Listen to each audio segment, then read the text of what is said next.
Hello YouTube, today we're going to be working on weather stripping of a door.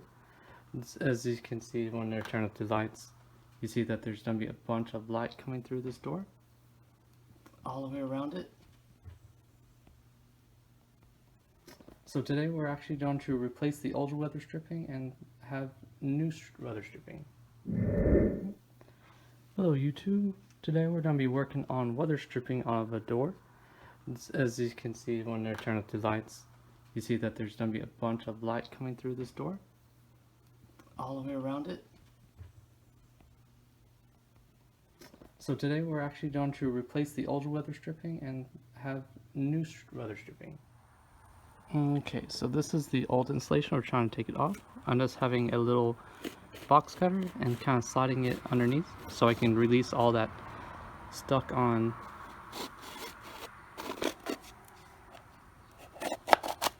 plastic that's been sitting there for probably years.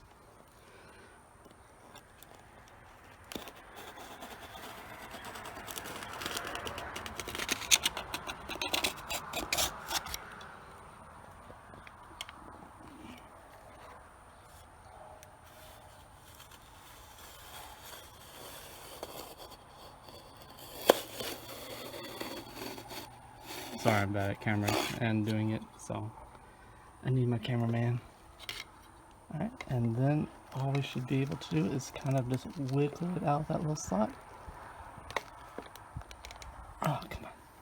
Let me drop this little knife. Okay. Let's see. I can feel it. Let me get some pliers. Nice. Alright, so we got our needle nose pliers. Let's see if we can grab it. Take it. Oh. There you go. And it should just slide off now. So let's see.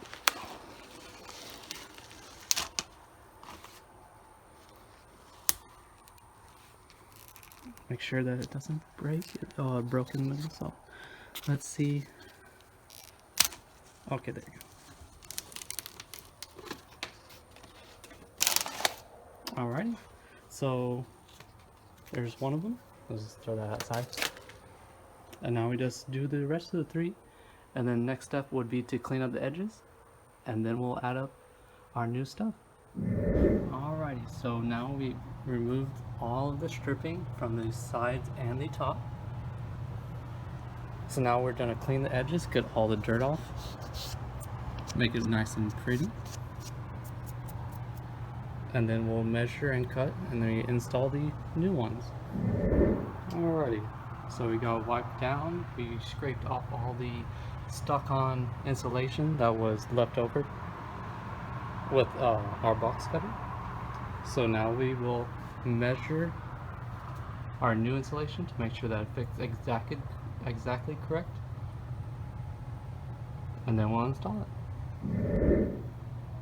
Alright, so and there's many different ways on how to measure and cut things, especially if you want to make sure it's the exact fit. My decision was just to insert it, and then at the very bottom just cut off the excess. Just make sure that your insulation is put in correctly, and that'll be the next step. But what you'll do is you'll just insert it, and then the excess right here, you can bend it, and you'll just cut it off either with some shears, scissors, box cutter, anything that's sharp enough that can cut through plastic. And to make sure when you install it, all you're doing is just putting it into that little slot. Just making sure that it goes all the way in. It's alright if you miss a little bit.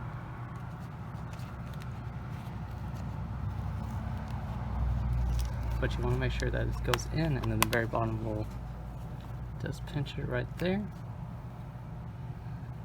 Hopefully you can cut it.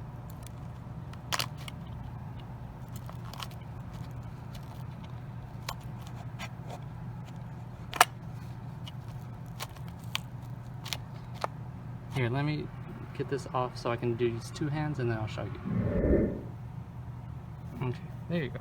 Now I was able to cut it off with 2 hands, with just a simple little box cutter. So we're done to install it. In the very end, I do see that there is water damage, but again, this is an apartment, so I'm not going to change that. That's their work. So what you want to do is you want to make sure that it fits all the way in. It looks like there's a little bit of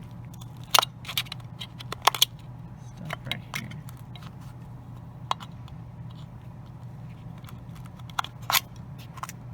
Okay, let's work that. See if it'll slide in. And if you want to, you can use just a little bit of needle nose pliers. Try to push it in. What you want to do, what you don't want to do is damage your insulation. You don't want to bend it, you don't want to crease it, you don't want to puncture it, you don't want to do anything. You just want to push the little plastic bit inside. Now there is a little gap right here that you can put your needle nose or your finger or anything and just kind of push the little plastic inwards. This wood's kind of rotted at the bottom, so it's kind of folding in on itself. There you go. There you go. I'll clean that up later. But there you go. So, and also if there's like a little gap, like right here, all you have to do is just, like I said, finger, needle nose plier. Just kind of push it in. Make sure that there's no gaps. Because if there's gaps, that means that the plastic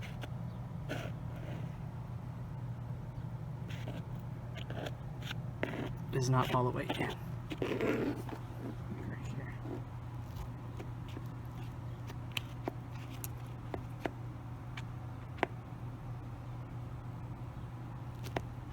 There you go.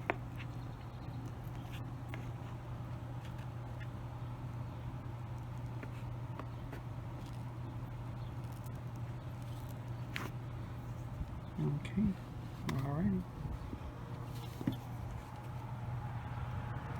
And there you go. One side's installed. Let's continue with the other two, the top and the other side, and then you'll be done. Another note to add: whenever you're installing, the way you're installing it is you want the teeth towards the open side. So you want the teeth facing this way. And you want this back side on the opposite side. So this right here will touch the edge of the door and it'll be compressed inwards when the door is closed, so it will fold over itself.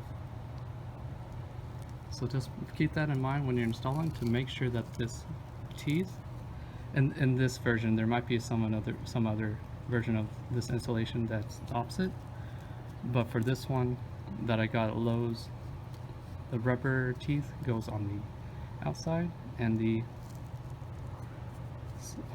kind of flat plastic side goes on the inside. Alrighty, so all of it is installed to perfection, all the way around the door. And of course, with my door, the top one goes on towards the edge, and this one cuts short. Every door is going to be different,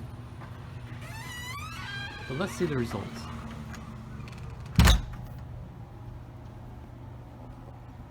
Now I do have sunlight over there, but that was towards the routed wood, so I probably will have to plaster that. But as you can see, no more daylight. And there is daylight because you can see it through the little peephole. There is no daylight except for the little rotted wood, which I can just later on plaster it, and then that'll be another video. But our installation is complete.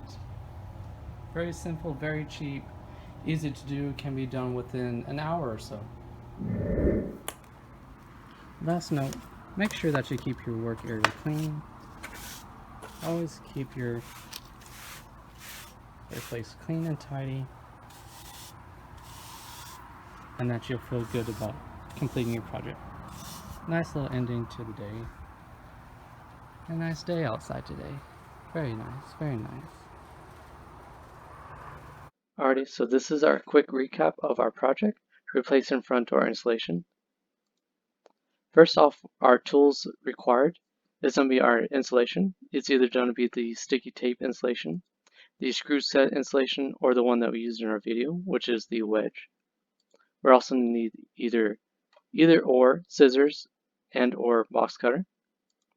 We're also going to need something to clean it. I prefer sponges. You can use a towel or anything like that. Last one is, of course, pliers. I would choose needle nose, but you can choose whatever you have readily available. Now our steps was to check what type of insulation we have. Now our door had the wedge type, but I was also able to use the sticky tape insulation if I wanted to. Once you have it, what type of insulation you want to buy, go buy it. It's available at any hardware store. Just make sure that you know how long insulation strip you need. Our next step, once we get back home, is to remove the old insulation. You'll use your box cutter and pliers. You use your box cutter to remove the insulation off the paint, and then you use the pliers to get it out of the wedge. Now, if you have the screw set one, of course you don't have to unscrew the screw. If you have the sticky one, you can just use the box cutter. Next off, we're going to clean the edges. Now, once you take it off, it's going to be very dirty because of all the built up dirt.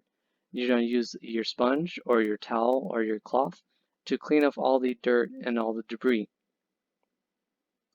Next off, we're going to trim the new insulation. Now, my door was 79 inches on the sides and 36 on the top. Each door should be different, but you should measure twice and cut once, meaning that you need to measure your slot or your door, and then you're going to measure your insulation, and then you're going to cut. Measure twice, cut once.